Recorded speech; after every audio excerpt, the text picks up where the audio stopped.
प्रस्तुत है हरियाणा राज्य की साप्ताहिक समाचार समीक्षा। लेखक हैं वरिष्ठ पत्रकार दिनेश गोयल। वाचक चंदन शर्मा। हमारा देश जल्द ही दालों के उत्पादन में भी पूरी तरह आत्मनिर्भर हो जाएगा, जिसके लिए देश में दलहन आत्मनिर्भरता मिशन की शुरुआत की गई है, ताकि हमें अन्य देशों से दलहन का आयात न करना पड़े। पिछले कुछ वर्षों में हमारे देश में दालों के उत्पादन में महत्वपूर्ण परिवर्तन देखने को मिला है। केंद्र व राज्य सरकारों के प्रयासों से उत्पादन वर्ष 2013-14 में 192 लाख टन से बढ़कर 2024-25 में 252 लाख टन से अधिक हो गया है, जो 31% से अधिक की प्रभावशाली वृद्धि को दर्शाता है। यद्यपि यह प्रगति सराहनीय है, फिर भी उत्पादन को और बढ़ाने तथा देश की बढ़त खपत आवश्यकताओं को पूरा करने की पर्याप्त संभावनाएं अभी भी मौजूद हैं। वर्ष 2023-24 में हमारे देश ने 47,38,000 टन दालों का आयात किया, जबकि अन्य देशों को मात्र 5,94,000 टन का ही निर्यात किया गया, जिससे पता चलता है कि दुनिया के सबसे बड़े दलहन उत्पादकों में से एक होने के बावजूद हमारे देश की घरेलू मांग को पूरा करने के लिए वृद्धि की पर्याप्त गुंजाइश है, जिस कारण केंद्र सरकार ने दालों में आत्मनिर्भरता हासिल करने को एक प्रमुख राष्ट्रीय उद्देश्य के रूप में प्राथमिकता दी है। प्रधानमंत्री नरेंद्र मोदी जी ने इसके लिए दलहन आत्मनिर्भरता मिशन की शुरुआत की है। प्रधानमंत्री का मानना है कि दलहन आत्मनिर्भरता मिशन ये सिर्फ दाल उत्पादन बढ़ाने का मिशन नहीं है, बल्कि भावी पीढ़ी को सशक्त बनाने का भी अभियान है।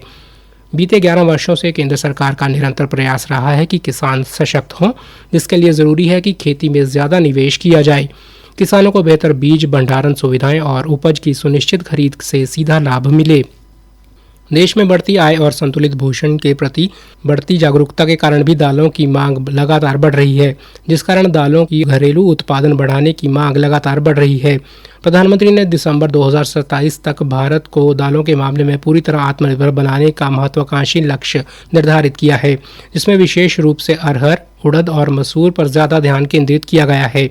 यह मिशन विजन 2047 के अनुरूप है, जिसमें सतत विकास, विविध फसल पद्धति, सुनिश्चित आय, उन्नत प्रौद्योगिकियों को अपनाने और जलवायु अनुकूल कृषि पद्धतियों के माध्यम से किसानों के सशक्तिकरण पर जोर दिया गया है। इतना ही नहीं, किसानों को समृद्ध करने के लिए 24,000 करोड़ रुपए की प्रधानमंत्री धन धान्य कृषि योजना की भी शुरुआत की गई है। इस योजना के तहत देश के 100 जिलों जिनमें कृषि उत्पादकता राष्ट्रीय उत्पादन से कम है, उन जिलों के कृषि क्षेत्र का व्यापक विकास किया जाएगा, जहां के किसानों की आय और फसल की उत्पादकता अन्य जिलों की तुलना में बहुत कम है।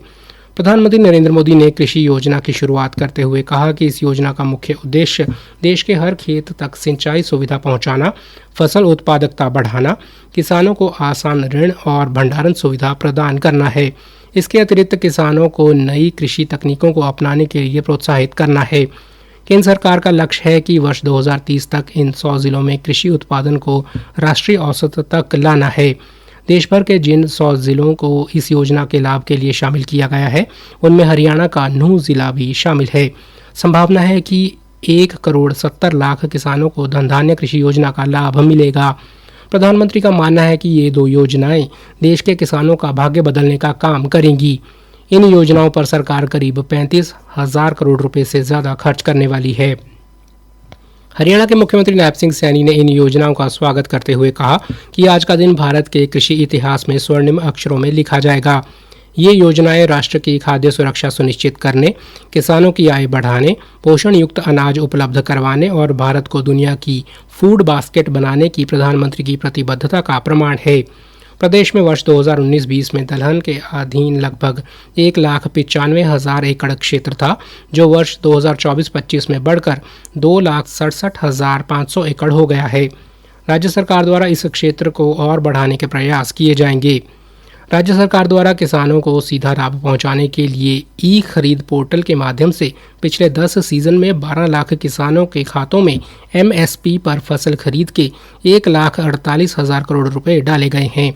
किसानों को अपनी फसल बेचने के लिए ई खरीद एप्लीकेशन द्वारा घर बैठे ई गेट पास बनाने की सुविधा दी है। उनकी फसल खरीद का भुगतान अब उनकी फसल का एग्जिट गेट पास काटने के 48 घंटों में किया जाता है। हरियाणा में 24 फसलों की खरीद न्यूनतम समर्थन मूल्य पर की जाती है। राज्य सरकार द्वारा सभी खरीफ फसलों के लिए हर किसान को 2,000 रुपये प्रति एकड़ की दर से 1,345 करोड़ रुपए का बोनस भी दिया है। प्रधानमंत्री किसान सम्मान निधि योजना के तहत हरियाणा के लगभग 20 लाख किसानों के खातों में 6,563 करोड़ रुपए की राशि डाली गई है। फसल खराब होने पर किसानों को मुआवजे व प्रधानमंत्री फसल बीमा योजना के क्लेम के रूप में 15,145 करोड़ रुपए की राशि दी जा रही है। कुल मिलाकर हम कह सकते हैं कि अब वो दिन दूर नहीं जब न सिर्फ हमारे देश का किसान गेहूं और चावल के चक्र से बाहर निकलेगा, बल्कि दालों के उत्पादन में भी हमारा देश आत्मनिर्भर होगा। इसी के साथ समाचार समीक्षा समाप्त हुई।